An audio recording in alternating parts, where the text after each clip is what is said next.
I know also since Luke was bringing a lot of artists down, I know I'm friends with and had interviewed and talked to and spent a lot of time with Schoolie D over the years, and Right.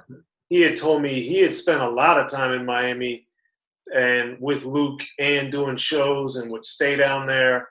So Right. what did you, since his music obviously being from Philadelphia, but then also cussing and being a gangster and all this stuff, like what did you see with Schoolie that was different and maybe affected you in some way, if at all? Yeah, I mean, his record was a motherfucker, and the funniest thing about it was the drum machine that he used was a Roland 909. I didn't necessarily like the sounds out of the 909, but the way that he had the echoes and the post production of how the record was being mixed, based off of me knowing what those original sounds sound like, I said, "Wow, that shit sounds good, real good." And he talking that gangster shit on the record. Nobody had a record like that before him. You know what I'm saying? So he pretty much set the precedence of actually doing that. And Ice-T went behind him with 6 in the Morning, and other people start mimicking the style of what it is that he did. And we met him. We actually was it was a Schoolie D and 2 Live Crew show. That's how we met. That's crazy. And he having the first record company as a rapper with Schoolie D Records, which he started in like '83. I always thought in very different ways he and Luke had some similarities of being very early to understanding the business side of making the records, but obviously they went very different paths in a lot of ways. But well, with all that being said, Schoolie, in addition to the Gangster, had some conscious and political stuff even on P.S.K. Right. So given that you guys had the revelation, but the 2 Live Beatbox was really the one that was taken off, did Luke or how did you guys decide to be like, no, we need to stick with Party and then later sex stuff? No, it wasn't really no decision. It was really the effect of what the Throw the D record did.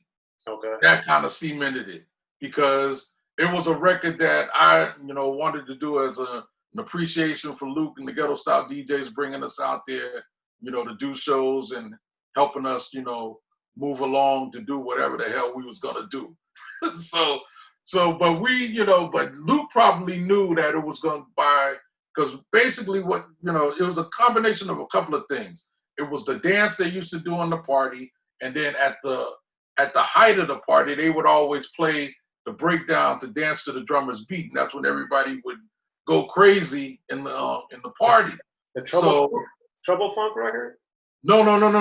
Dance to the Drummer's Beat. R. Kelly, not R. Kelly. Herman Kelly. Okay. Let's Dance to the Drummer's Beat. That record. So they would play that record. So that was integrated into the actual Throw the D record. So it was just so many parts that made it become what it became. The bass in the record, the tempo of the record. Like I say, what you call it was fast. Dance to the Drummer's Beat, was up tempo. So it was an easy situation to do. Okay. And then what did you notice with Yuri leaving and Marquise coming? How did the dynamics of the group kind of shift or evolve at that point? It kind of stayed the same, because Yuri was a slick talker. He was a New York guy. What I'm saying, yeah, crazy personality. He wasn't wild like how Mark was, but he still had he had a good stage presence. He was very sure of himself. All of that stuff. So the narrative of Mark coming in versus him going out, it wasn't really no change, because when Mark came along, he was 4 years younger than me. So he was just being a young fire pisser. He was kind of like, at the time, he was like, vetted to be like a LL type. You know what I'm saying? He was always up on fashion. I think he might have been the first one that I seen that had some shell toe Adidas But instead of buying a whole bunch of different colors of Adidas, he would just buy a whole bunch of pairs of different color shoelaces and take the shoelaces out. And now you got another flare of sneakers because you switched out the colors of the Adidas. Now, you know, instead of you having just black and white Adidas, now you got some black and white Adidas with orange shoestrings in them or blue shoestrings in them or whatever. So, you know, he was always on that, you know, when it came to clothes and, you know, that kind of stuff. He was that guy. And then how and when and why did the spelling of the name change? Well, it was always the number 2, but we meant it as T-O-O. You understand what I'm saying? Yeah. We just put the 2 up there just for shits and giggles. You know, but it was supposed to mean like, you know, we the livest group ever. Okay. Gotcha. And then given that there's such an age difference with everybody, how would you describe your relationship with Luke and then Luke's relationship, say, with Marquise or even Fresh Kid Ice? Did they have like, how would your relationship change or depend on who you were with, or how did that go? It was different. I can't really say how Luke and Chris were, but Luke and Mark was around each other a lot. Mark would always be in the mix of what it was going on. Me and Luke, we were great as far as, you know, figuring out what kind of records we were going to do, what kind of business was going to happen, this, that, and the other. But I always felt like, you know, Luke had, you know, he was older. He had another set of friends that he already had in Miami. And it always seemed to me like I'm the chick you dragging along on a date. And I got to find out or figure out who all these people are. It was just an uncomfortable thing for me. So I really didn't hang out with them all that much. But when it came to going to the studio, things like that, you know, we was all the way 100, you know what I mean? And anytime that he wanted to, you know, go get something to eat or whatever, this, that, and other, you know, we go do those types of things. But like I say, the Caps was like 4 or 5 years older than me. That, you know, a lot of his friends was in the streets at that time. And then, you know, you had the football player guys that, you know, that played for University of Miami that were, you know, they were younger than me, but I still didn't have no real rapport with them. He had the rapport with them. Right. Okay. You know, and it was, like I said, cultural differences too. Miami was way different, you know what I mean, than what it was that I was raised up on being in California. It was just different. Mm-hmm. But the little ghetto style DJ guys that was like in high school, you know, I kind of gravitated a little more with them because they gravitated to us based on us making records and, you know, that kind of thing. So that's what that was. Okay.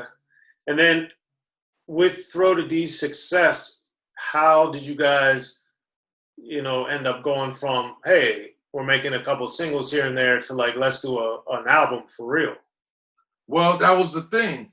Throw to D was a solid situation for 10 months, that one single.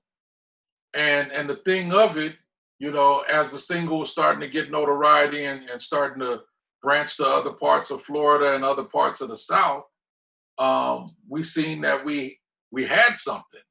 And before we actually did the album, when we started doing other shows like with Run-DMC and a couple other different people, we had We Want Some Pussy programmed in the 808 drum machine. I would have about 2 turntables, the mixer, and the 808 drum machine for our shows. So there was other songs that was programmed that was part of our show. 2 Live Is What We Are, and We Want Some Pussy was programmed in the drum machine. So that was like part of our show also, before we actually made the recordings of them. Oh, wow. Okay. And because thinking back around that era, like that and Freaky Tales were probably the first ones that I was like, whoa, that's kind of, what is that? But what made that something that you guys were like, oh yeah, let's just say that on a record? Well, that was like a chant that they would say like in the club. I mean, the We Want Some Pussy was something that Luke and them used to say, you know, like I say, doing the talk over DJ and stuff, you know, call and response stuff. Okay. That's how that came about. And then, you know, Mark and Chris put lyrics to that little catchphrase. And then you've seen the different crowd, club, different things going on. What did you notice about the call and response that made it so infectious to people that later became such a big thing for everybody to do? Well, it just seemed like, you know, it's just like I said, the one thing I will give them credit for is that you had, if you was a DJ at that time, you had to have over-the-top vocal personality, because that's all they was doing. You know, they would say little different things over the records. They'll pull the music down, say their little thing, but they'll bring the music back on beat. You know what I'm saying? They're just, you know, it's almost like with a DJ just bringing some of the music out they would be doing those types of things, saying words in between it. So it was kind of slick what they were doing. It just was different to me. It wasn't something that, I wasn't a vocal personality like how I am now back then. I was just, you know, concentrating on making sure that my scratches was tight and that my beats were tight. That was pretty much it. But the call and response stuff,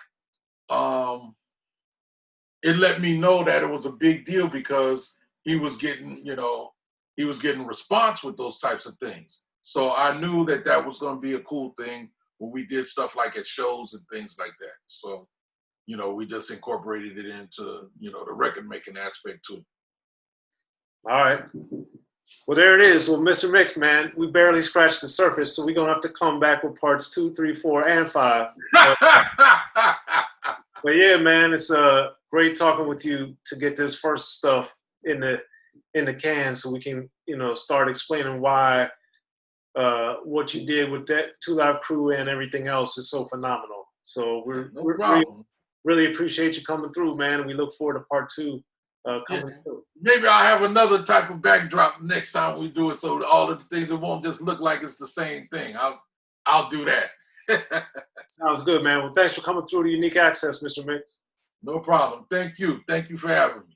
Be sure to check out The History of Gangster Rap by Soren Baker. He's official. History of Gangster Rap features exclusive interviews with Ice-T, Snoop Dogg, MC Ren, the D.O.C, and dozens of others. The History of Gangster Rap, a definitive look at how Los Angeles changed rap forever. In Los Angeles, the streets definitely set the tone of the hip-hop music. At 19, I got a $50,000 car. My whole angle always was, I'll be street, but I will always tell you the horrors that go along with this life. There will be penalties and casualties for just wearing the wrong color in somebody's neighborhood. And once gangster rap made it from the streets to the TV, the genre exploded. With Fab 5 on Yo MTV back with NWA. Yo MTV, it just catapulted us from being local heroes to national gangbang rappers. The History of Gangster Rap discusses it all from 1980 up till today. It's always gonna be shit happening in the streets.